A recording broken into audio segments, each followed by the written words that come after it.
হালার পর সারা আমাদের গাছ নষ্ট করছে হাক গিরিস্তে 10 লাখ খার গাছ এরপর রাস্তায় আনছে কি 10 করা হরি একদম হ্যাঁ গেছে এরপর আনছে কি বিপদে আছেন একজন মানুষ অসুস্থ হলে কেমনে যায় এদিকে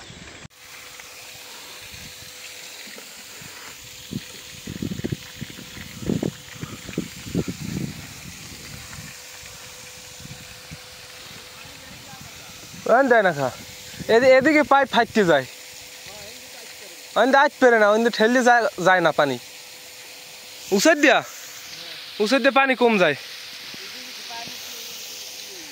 এদিকে মনে করেন এই পাইপ মনে করেন এমনি সচরাচর ইয়ে যায় না আর এখন চাপতে দাবান যায় না বুঝছেন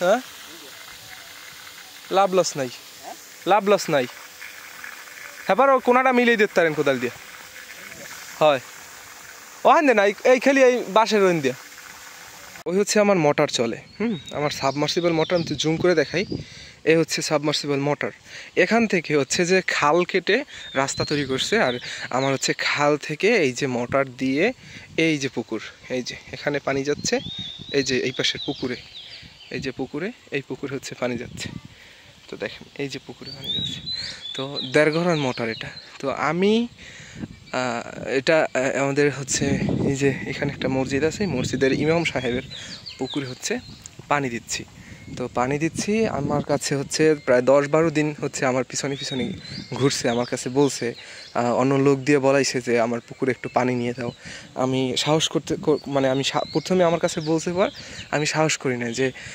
উঁচু অনেক হ্যাঁ প্রায় এখানে 2 তলা বিল্ডিংয়ের সমান হবে এখান থেকে ভিডিওতে হয়তো বোঝা যাচ্ছে না আমি ব্রিজ যদি দেখাই যে ওই ব্রিজটা দেখেন এই যে ব্রিজটা দেখেন ব্রিজটা রাস্তার কোথায় পড়ে গেছে সচরাচর কিন্তু রাস্তার থেকে ব্রিজ অনেক উপরে থাকে তো সেটা ব্রিজ অবস্থাতেই তো আমি যে দাঁড়ানো আছি এখান থেকে আজকে সারাদিন মোটামুটি খুব পরিমাণ কষ্ট করছি এখান থেকে নামা ওঠা আপনি একজন মানে মানুষ সহজে কিন্তু এখান থেকে উপরে উঠতে পারে না মানে প্রচুর পরিমাণে কঠিন একটা কষ্ট মাটি সরে যায় আবার সব মিলিয়ে তো সকাল থেকে প্রায় মনে হয় 100 বারের 50-100 বার তো হবেই যে এখান থেকে উঠতে হয়েছে নামতে হয়েছে এর মধ্যে আবার তারের সমস্যা দিয়েছিল একটা তার প্রথম লাগাইছি সেইটা বিদ্যুৎ আসে না তারের সমস্যা ছিল আবার আরেকটা তার সিঙ্গেল তার দিয়ে হচ্ছে আর্থিং দেওয়ার চেষ্টা করছি সেখানে মোটর চলে না মানে আর্থিংয়ে হয় না তারপর আবার অন্য তার লাগাইছি এর ভিতরে চেক দিতে অনেক সময় লেগে গেছে তো এই ভিডিওটা করার একটাই উদ্দেশ্য যারা সাবমার্সিবল কিনতে চান বা সাবমার্সিবল সম্পর্কে জানতে চান তারা কিন্তু এইটা একটা বিশেষ শক্তিশালী মোটর হ্যাঁ শক্তিশালী না হইলে দেখেন এখান থেকে আমি কিছু শট নিচে নিয়েছি এখান থেকে পানি উঠে এই যে দেখেন এখান থেকে রাস্তা ওভার হয়ে যাচ্ছে তো এখান থেকে মানে পাইপের যে পরিমাণ 4 ইঞ্চি পাইপ কিন্তু আমার এটাই তো 4 ইঞ্চি পাইপ একেবারে টাইট করে হার্ড করে ফেলেছে ঠিক আছে তো এইটা কিন্তু খুব শক্তিশালী মোটর মানে আমি মনেই করছিলাম যে পানি উঠবে না আমি মনে করছিলাম যে পানি মোটেও আসবে না আর সেখানে তো মাশাআল্লাহ উঠতেছে ভালো পরিমাণ পানি যাচ্ছে এই যে পুকুরে তো আমি কিছুক্ষণ পর আসবো এখন হচ্ছে গোসল টোসল করে নিয়ে হাত পায়ে কাদা যেহেতু পানির ভিতরে নামছিলাম তো গোসল টোসল করে খাবার খেয়ে এসে দেখবো কি অবস্থা কাটবেন পাইপ হচ্ছে দড়ি দিয়ে বাঁধা ছিল তো সেইটা এই পিছনে সেইটা হচ্ছে পাইপ টাইট হয়ে গেছে দেখছেন আপনি এখানে দূরত্ব দেখেন আর একটা মানুষের আকৃতি দেখেন কতটা পরিমাণে হ্যাঁ খোলাই থাক পারবে না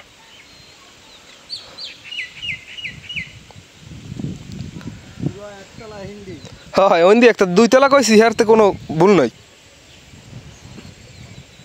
এই একটা মানুষের উঠতে কত কষ্ট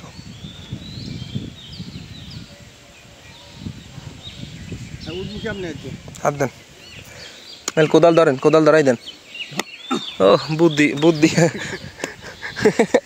হুক ব্যবহার হয়েছে বাবা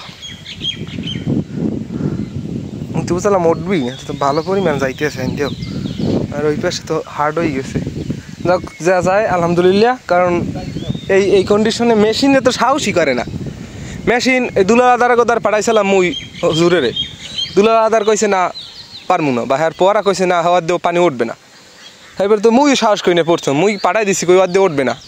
হ্যাঁ এরপর চিন্তা করি জান হুজুরে বিপদে পড়ছে।